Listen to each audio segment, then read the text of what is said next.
You ever wondered where the term Pavloving comes from, or never fully understood the Pavlov dog experiment? Well, you're in luck because today I can explain that experiment for you. Starting off with what exactly the term Pavloving means, it's named after a Russian psychologist known as Ivan Pavlov. Ivan Pavlov is known for his discovery of classical conditioning through his experiments with dogs. And classical conditioning is best summed up as two stimuli that are put together to elicit a certain response until the second stimuli can be left on its own to elicit that response without the first stimuli needing to be there.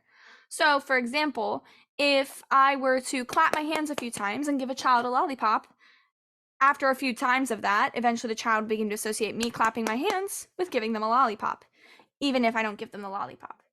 Now, how exactly this was discovered was through Pavlov's experiment. Pavlov would present the dogs with a bowl of food and then use a second stimuli, which was either a bell, a metronome, or electrical shocks, at the same time in order to get the dogs to salivate. Eventually, the dogs no longer need the food just to salivate, and the metronome, bell, or electrical shocks were enough. And this pretty much fed into the newly discovered behavioralism and all of that form of psychology. I now will do a quick demonstration on how exactly Pavloving works. So here is a quick demonstration of how exactly Pavlov's dog experiment worked. So our first stimulus, let me get closer to the camera, we have a treat, right?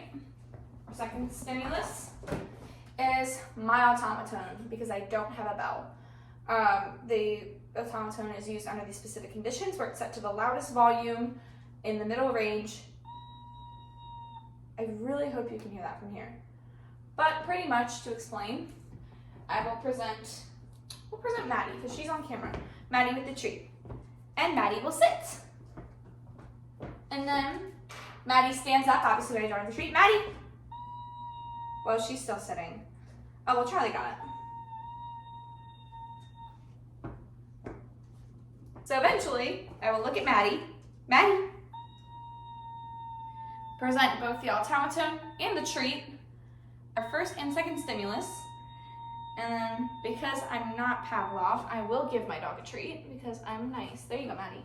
And Charlie, you're a good boy, so you can have one too. But eventually, after enough repeated exposure to both stimuli, playing the automaton and giving Maddie a treat, eventually Maddie will begin to just simply sit when I play the automaton. Because eventually she will begin to associate it with getting a treat.